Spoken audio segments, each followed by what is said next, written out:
Good afternoon. I'm Jose Tirado, the Acting Executive Director of the Office of Emergency Management and Communications. As we emerge from one of our busiest weekends of the year, including the NASCAR Chicago Street Race, 4th of July holiday, and a historic rainfall, I want to first and foremost thank the Chicago Police Department, along with the city departments represented behind me. The Chicago Fire Department, Department of Cultural Affairs and Special Events, Chicago Department of Transportation, Chicago Park Districts, Streets and Sanitation, Department of Water Management, Department of Access and Information Services, Business Affairs, and Consumer Protections, CTA, and all of our partners for the extensive amount of time, personnel, and resources that were dedicated to ensuring the safety of this weekend. We spent a full year planning leading up to this event for the past few days, and we believe that the hard work from this year has paid off. We have plans in place to handle the additional crowds, increased traffic citywide, as well as contingency planning for severe weather. There were many challenges that came our way, particularly related to severe weather, that were addressed in collaboration and head-on. Our top priority was always the safety of our residents and our visitors. In addition to conducting multiple daily coordination calls throughout the weekend, OMC staffed our Emergency Operations Center Friday evening through this morning. We had staff detailed citywide, including at the NASCAR Forward Command Post and throughout the city, monitoring and tracking flood damage. I want to specifically thank our OMC staff, our 911 call takers and dispatchers, our 311 dispatchers and call takers, our traffic management personnel, and our emergency managers, including all of their supervisors. Whether they are answering 20,000 calls per day that come into the 911 and 311 center, managing the Emergency Operations Center, or supporting operations and traffic out in the field, our team works tirelessly around the clock. They are here behind the scenes working every day so that their fellow Chicagoans can celebrate safely, especially during holidays and weekends. We are grateful for their commitment and the critical work they do every day. Finally, as we continue to look at the impacts of Sunday's storm, we ask that the residents of Chicago please call 311, visit 311.chicago.gov, or use the Chi 311 app to report water in your basement. Thank you very much. I'll now introduce Superintendent Fred Waller. Interim Superintendent Fred Waller. Apologize. Thank you, Jose, and good afternoon, everyone. I want to start by acknowledging the victims of violence this weekend. Our deepest condolences are with the families who lost loved ones this weekend. We will not tolerate this violence in our neighborhoods, and we are doing everything we can to reduce and prevent this trauma within our communities. Today we're here at the Offices of Emergency Management and Communications, where our dispatchers and call takers are working behind us as we speak. I especially want to thank all of our emergency management workers at OEMC, who are often the first link in the lifeline of help and support for residents. Their efforts are invaluable to the public and our first responders. I also want to thank all of the city's departments and agencies, many of which are represented here with us today. Together we are united in our mission to equip and empower all Chicagoans. We all play a part in building a better Chicago and helping one another by making our city safer, sharing resources, and keeping our city running. Over the holiday yesterday and this past weekend, many residents and visitors came together for numerous events and celebrations. In neighborhoods and parks across Chicago, residents took part in Independence Day parades and picnics, as well as cultural festivities.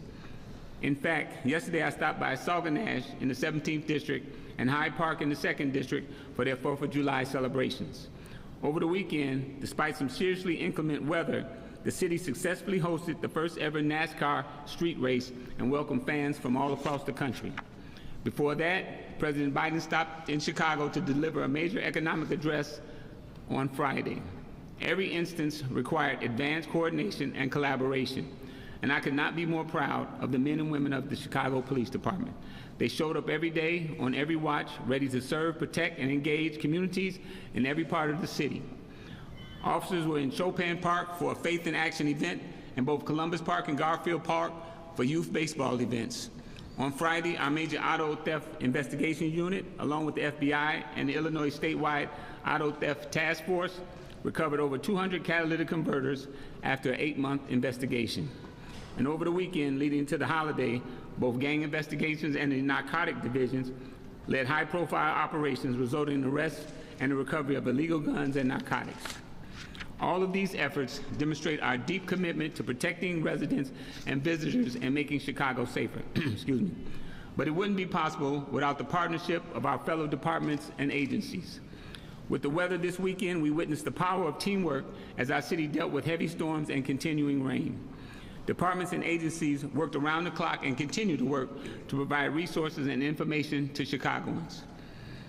Deputy Chief Jill Stevens and Deputy Chief Dwayne DeVries, two of the incident commanders for NASCAR, said, "When Chicago is given the ball, we don't drop it," and that couldn't be more true. We also saw the spirit in this city, or as Mayor Johnson says, the soul of Chicago, as residents went out of their way to help each other. Whether it was making sure a next-door neighbor was all right or saving a toddler from a car trapped in a flooded viaduct, neighbors stepped up. That's what public safety is about, community. So I want to personally thank you and everyone for looking out for each other. I now welcome Deputy Mayor of Community Safety, Gary Gatewood. Good afternoon, everyone. Thank you, Superintendent Waller, for the introduction. Good afternoon. I hope you all had a great weekend. As the superintendent said, this is a very busy weekend for the city of Chicago. It was made successful by partnerships across city government and with our communities. From President Biden's address on Friday to NASCAR's first ever Chicago street races and the Independence Day gatherings, our city was lively with people, celebrations, and large-scale events. The city of Chicago shines at putting on large-scale events, so we were ready and prepared for anything, including the inclement weather. Even though we had rain delays during Sunday's NASCAR race, I'm proud to say that the races were able to continue, and I thank NASCAR for their strong partnership and leadership throughout the weekend. Chicago looked beautiful in the spotlight, even with gray skies. Of course, Sunday's record rainfalls and unfortunately caused flooding in some of our neighborhoods and many resident homes and along the Riverwalk. My heart aches for those who are dealing with the aftermath of the damage of the heavy rainfall. And I promise that the city will continue to work to support our neighbors and families as they repair their homes. Just over the past few days, the city has deployed 125 trucks that were cleaning and repairs, and on the 4th of July, 2,300 alleys were cleaned.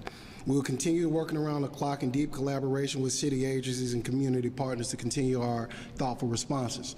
Throughout every moment of celebration and crisis of the weekend, the full force of city government was working to provide information and resources to keep residents and visitors safe. I want to thank all the city departments and agencies for your invaluable efforts throughout the weekend and throughout the summer. Thank you for playing a part in building a safer, stronger Chicago. I also want to thank community leaders, organizations who continue to support the city and work to keep our communities and people safe. True community safety can only be achieved by working together, and we saw togetherness on full display this weekend. This administration is deeply committed to partnerships as we continue to serve people in neighborhoods. We look forward to continued collaboration across city departments and across our city to have safe, fun, and a joyous summer. Thank you, and now we're going to open it up for questions if there are any. Hi, I'm Megan Hickey, CBS Chicago. Just to start, there were shootings over the weekend, unfortunately some lives lost, but the count was actually down significantly from the same weekend last year. Wondering what you attribute to that, and if you at all attribute that to potentially the severe weather. Oh, I'll give you some. Yeah. You know, Officer Weather probably always does play a part in that, but I contribute a lot of it to the hard work that the men and women of the Chicago Police Department and all the agencies did this weekend. This was a big, big weekend. Probably, I don't remember in all the time I've been a policeman, a weekend where we had so many things clustered together, so many events on top of 4th of July was probably, historically, has been probably our most violent weekend. And the numbers were good up until, and we know, you know, what we faced early this morning. Yeah, maybe just if you could touch on, there were, you know, several shootings as of, I believe, midnight or, Right. you know, this morning. Right. Any thoughts on that sort of escalation, you know, again, sort of in tune with better weather, maybe? Well, of course, it was very warm. A lot of people, a lot of gatherings, a lot of people were out. And that's almost a recipe for what we're seeing across the country, not just here in Chicago. but we try to have some tolerance and use some balance to tell people we want them to have a good time, but not to impede upon other people's rest and their peace when you start going into 2 or 3 o'clock in the morning. So we need to do a better job of dispersing some of those large gatherings. Superintendent Dane Placker with Fox 32. The incident this morning in Englewood on Ada, if you can talk a little bit about that, what happened there? Well, we're still investigating it to see if it was something internal or if someone from outside shot into the crowd.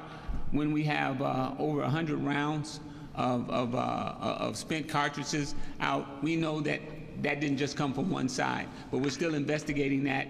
I know we had one person that's deceased, and we give the condolences to that person's family, but we're still investigating that whole scene. It was very early in the morning, but the detectives were out there, and they're still out there now investigating that scene.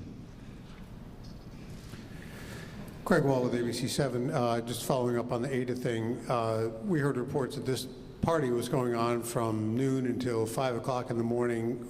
What did your officers do? Did they respond to any calls about this large gathering? And should more have been done to disperse this? And then I have a follow-up question for the fire department. Right. We're looking back as far as hindsight. Something more should have been done, but we're still looking at were there calls for service, what exactly happened up until the point that they were shooting. I know I saw some reports that said there was a small group of maybe 25 to 50 that increased over time as it went early into the morning. I had a couple of questions for my colleague, Michelle Gallardo, to the fire department, if there's somebody from the fire department. Commissioner, can you tell us a little bit about the fires that broke out near Midway overnight? Michelle is wondering that fireworks seem to have been involved, but seems to be an awfully big fire to have simply been caused by fireworks. Can you address that? Well, considering how many fireworks are being set off throughout the night, I know I heard a lot around my house all the way up until this morning. In the Clearing neighborhood, we actually had a garage, an alley garage that started the fire, and they were frames. So frames can communicate relatively quickly. And it also, besides the 5 garages that were on fire, it also radiated heat toward 2 houses. The one structure that was immediately connected to the original fire structure and the one next door. So we always ask, every year we push the message out time and time again, leave the fireworks to the professionals, but as we can see, that doesn't happen all the time.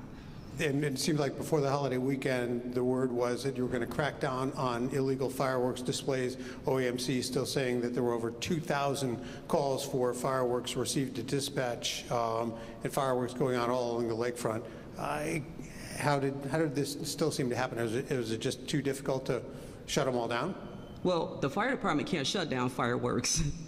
So, but all we can do is push out the information, educate people well ahead of the holiday. We had a press conference talking about the hazards and what can happen with fireworks. Besides property damage and loss of limbs, it's loss of life as well. And it can spread pretty rapidly. So, I mean, we push it out as best we can. It's an enforcement piece to that. And you have to be there when they're doing it to stop it.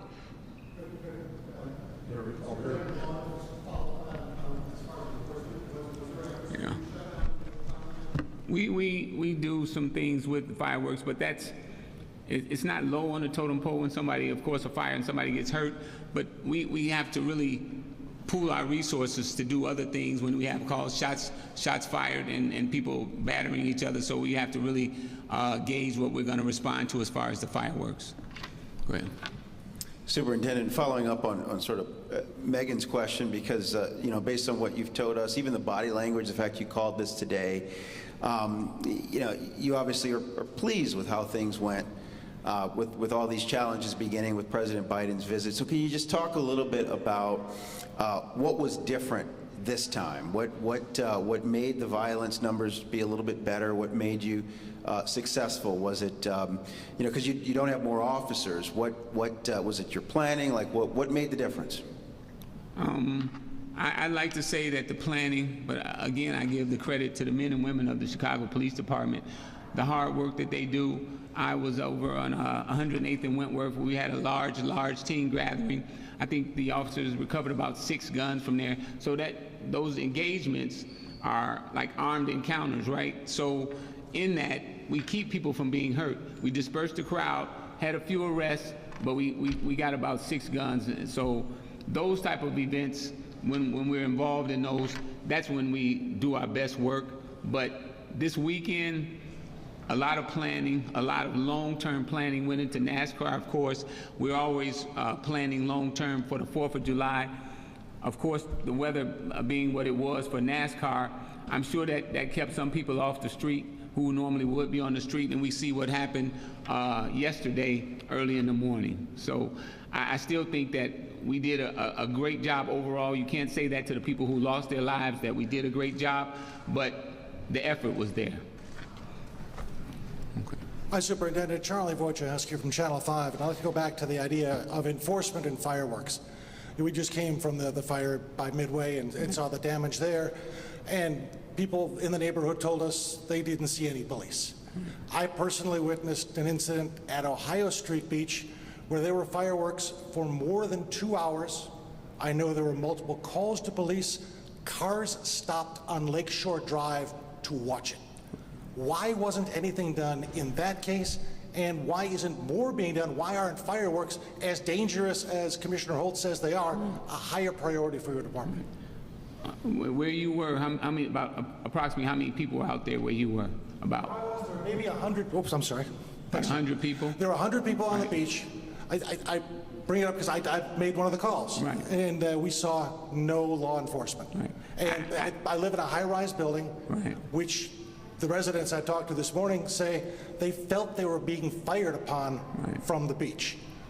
And still, why is it not a priority, and what do you do when you get a call? Does it just go to the back of the burner? It doesn't go to the back of the burner, but we would be fielding and responding to hundreds and hundreds of calls of those type of calls coming out on the 4th of July and on those type of weekends. Not to say that those calls aren't important and that we do respond to them. Sometimes I have to look at why we didn't and where those cars were, why they didn't respond to that. But we have to really do priorities, because if you say fireworks as opposed to someone with a gun, man with a gun, or somebody battering someone, those type of cases and those type of calls are going to take priority over the fireworks. And I know that a lot of people had fireworks. I mean, I know what you're saying, because when we drove past some people were lighting fireworks, we didn't see where they were coming from, but it sounded like they were right in the car, so I know what you're speaking of. So over time, these fireworks have gotten more and more explosive. Last question. Craig Dellamore, WBBM Radio. Actually, I want to ask a fireworks question, but this one of Chief or Commissioner Nance Holt. We've talked about the danger, and is there any evidence or sense that the warnings were heard? Do you know if you had more calls for injuries and such from fireworks or less this year? How was it in terms of the injuries? Well, I'm going to have my OFI commander come up here, and he'll let you know the numbers that they responded to. But let me say this. Right now in Springfield, they are trying to pass bills to make fireworks legal in the city of Chicago. So we need your help to keep them illegal, because the ones that we're seeing are illegal fireworks. Even sparklers are dangerous. So that's one of the ways we can help turn this around some.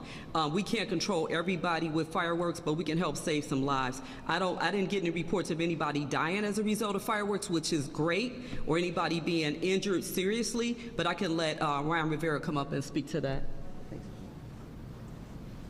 Hi, Ryan Rivera, the commanding fire marshal for Fire Investigation Chicago. As the commissioner said, she's worked in Springfield, she's worked here in Chicago to try to work with legislation to stop these fireworks from getting in the hands of people. I think that's part of the key. Unfortunately, we still 300 plus fire calls last night, 24-hour period. 14 of those were fire investigations. 8 of the 14 involved fireworks. So I stepped foot on that property myself. I live a couple blocks away from that property in Clearing, and there was evidence of fireworks throughout the entire neighborhood. So until we get to the legislators, I think, to try to stop this from even coming into play, we know fireworks are dangerous. We know they're continually growing to be used in nefarious actions. Those fireworks will ignite anything they come in contact with. And the one, back to your point, sir, if they go undetected at 2 in the morning because everything else is blowing up around you, it's too late in the game to try to stop the fire yourself. Now the fire department responds after being busy all night, and the fire extends to other structures. So sadly, yes, something as small as a firework, a bottle rocket, gets in the eaves of a structure or gets in the garbage can, absolutely can ignite the surrounding combustibles. Thank you.